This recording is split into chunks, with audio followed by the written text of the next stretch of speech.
Bien, buenas tardes con todos los estudiantes del tercer año de secundaria de la institución educativa particular Cristo Rey. Vamos a desarrollar la clase sobre la economía del antiguo régimen. Esta clase va a tener tres partes, tres momentos. El primero es sobre la propiedad de la tierra.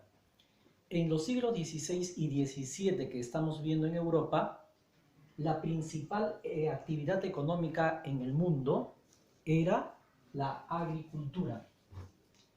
No la industria, no el comercio como hoy lo es, sino que el trabajo en el campo, el cultivo de las plantas, era la actividad económica más importante.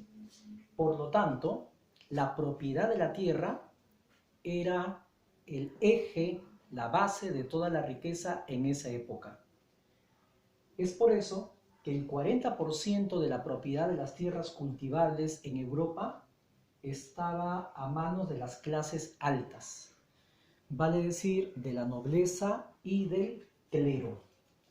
El pueblo, en general, tenía el 60% restante, pero dentro de ese pueblo encontramos a la burguesía, es decir, los empresarios, los dueños del dinero, los pequeños propietarios, y muchas de esas tierras también estaban a cargo de la comunidad. ¿Quiénes trabajaban la tierra? La tierra estaba trabajada por los campesinos siervos. Estos campesinos siervos eran aquellos que no tenían tierra, eran los sin tierra.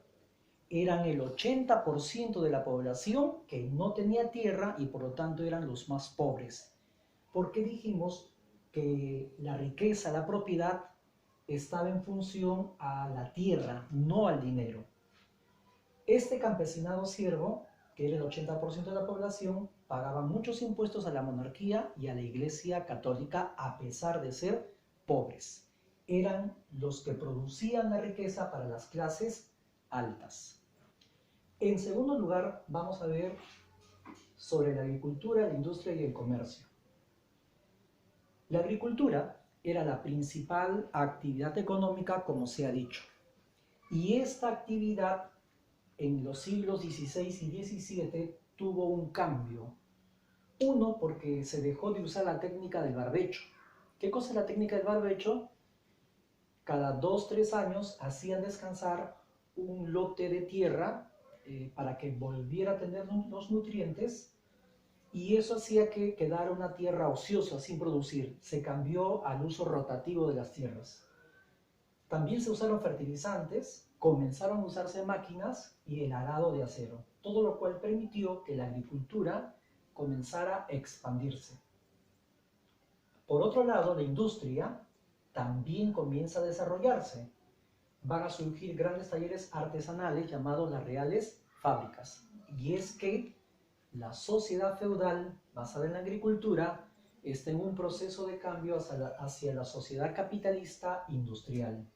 El comercio, junto con la industria, también comienza a desarrollarse de manera lenta, pero segura. ¿Debido a qué? A que surgen empresas, a que surgen las letras de cambio, el crédito, y también debido a la aparición del banco y al mayor uso del dinero. En estas circunstancias es que van a aparecer tres grandes doctrinas económicas. ¿Qué cosa es una doctrina económica? Es un sistema de ideas, en este caso sobre la economía. Y tres van a ser las grandes ideas que se van a desarrollar entre los siglos XVI al XVIII. El primero es el mercantilismo. ¿Qué planteaba el mercantilismo? El mercantilismo planteaba que la fuente, el origen de la riqueza era el oro y la plata. En otras palabras, quien tuviera más cantidad de oro y plata era una familia o un país rico. Muchos de nosotros hoy día pensamos que tener mucho oro o plata, o si se quiere dinero, nos hace rico, lo cual no es cierto. Pero algunos dirán, ¿pero por qué? Porque sencillamente si tú tienes dinero, si tienes oro y plata, no te sirve directamente para satisfacer tus necesidades, sino que tienes que ir comprando consumiendo y vas pagando con ese dinero que tarde o temprano se acabará.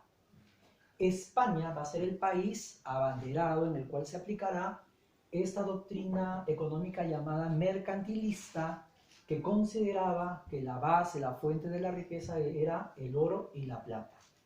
Hacia el siglo XVII surgió otra doctrina económica llamada fisiocracia o el fisiocratismo.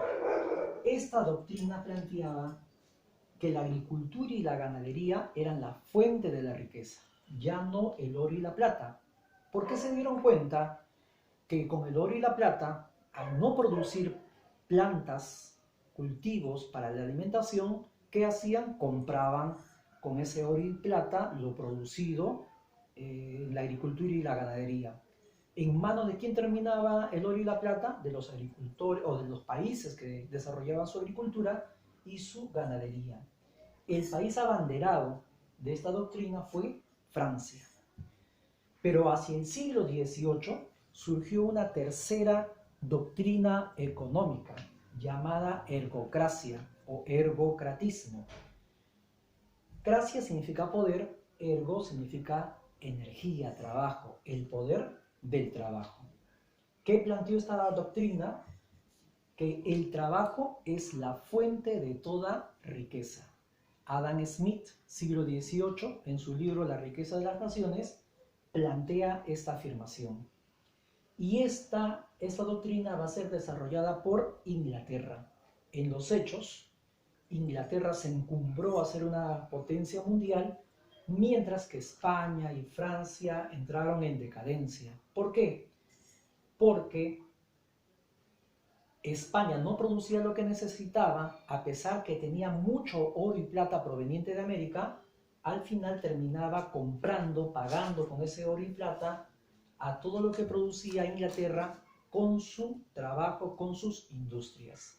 Es por eso que un historiador planteó, a manera de metáfora, de que España tenía la vaca, pero Inglaterra se tomaba la leche.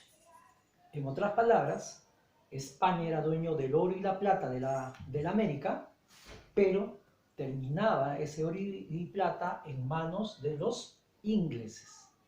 Hasta aquí algunos aspectos importantes sobre este tema, pero también plantear que en esta época del siglo XVI-XVII se desató una gran epidemia, como era común en aquellos tiempos en Europa. La peste del cólera revivió la peste bubónica y nuevamente disminuyó la población de Europa, tal como ahora vivimos una nueva epidemia.